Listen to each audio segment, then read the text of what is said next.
Avec l'intensification de la transformation industrielle du bois, décidée en novembre 2009, de nouvelles idées naissent, de nouveaux métiers se créent, de nouvelles entreprises émergent. Comme à Siban, où se développe une scierie un peu particulière.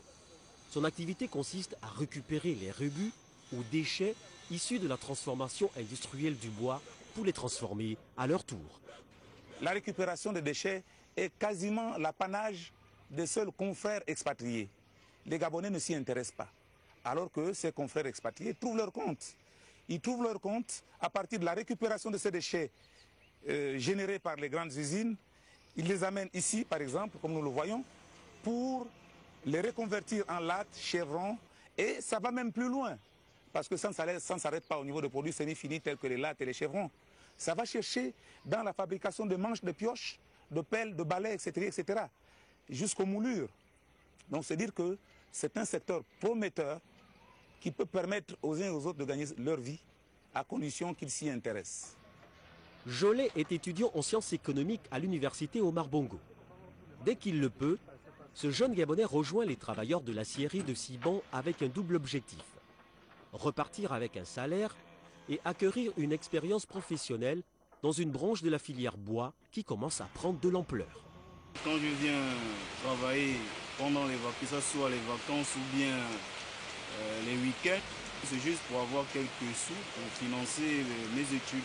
Si quelqu'un puisse m'aider à pouvoir ouvrir soit un atelier et me prendre soit comme travailleur ou bien superviseur de l'atelier, en tout cas je serai vraiment ravi. Comme pour toutes les activités relatives à la filière bois, le ministère des Eaux et Forêts reste l'interlocuteur privilégié auprès duquel toutes les entreprises qui se lancent dans le recyclage des déchets du bois doivent se faire connaître. Dans la valorisation des rebuts du bois, les autorisations que nous délivrons à ceux qui s'y aventurent consistent dans un premier temps à se faire déclarer au ministère des Eaux et Forêts, obtenir un agrément de commerce du côté du CDE, c'est-à-dire du Centre de développement des entreprises, et encore une fois au ministère des Eaux et Forêts, il vous faudrait un agrément professionnel vous autorisant de vendre vos bois.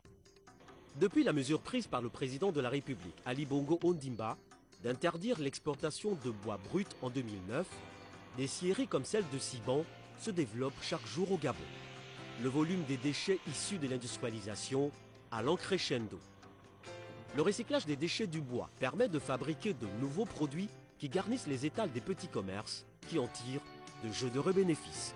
Oui, le client demande ça beaucoup parce que ça veut ce qui fait le change quand le bois casse. C'est tous ceux qui font les constructions. Ils viennent tous les jours acheter le bois de l'échange, comme les pelles, les mâts de pelles, les bâches de pioches. Puisque nous on achète 500 fois, bon, une fois on vend à 800, on vend à 1000 fois. On gagne un peu 400 ou 500 le fois. Le Gabon change, le Gabon avance. Depuis janvier 2010, le processus d'industrialisation de la filière bois s'accélère avec l'ouverture de 114 nouvelles usines de transformation partout dans le Gabon. Si jusque-là, les déchets issus de la transformation industrielle étaient brûlés ou enfouis sous terre, ils représentent aujourd'hui une matière première recherchée car génératrice de revenus. Recycler les rebuts du bois, une activité responsable, rentable et écologique qui contribue à la construction du Gabon de demain.